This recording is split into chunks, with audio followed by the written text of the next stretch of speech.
ലോകത്ത് പല രാജ്യങ്ങളും പല ആളുകൾക്കും പൗരത്വം നൽകാറുണ്ട്.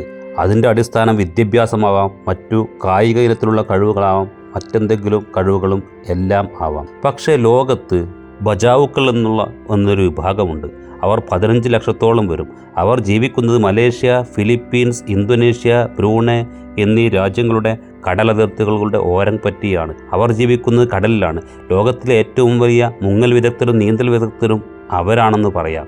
കാരണം അവർ ജീവിക്കുന്നത് കടലിലാണ്.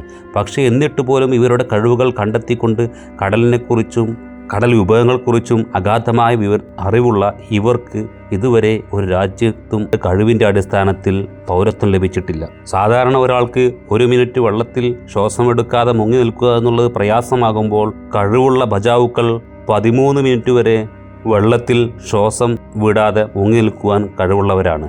അതുപോലെ തന്നെ 70 മീറ്ററോളം കടലിൻ്റെ അടിത്തട്ടിലേക്ക് ഒരു ഉപകരണത്തിൻ്റെയും സഹായമില്ലാതെ എത്തിപ്പെടുവാൻ കഴിയുന്ന ആളുകളാണിവർ.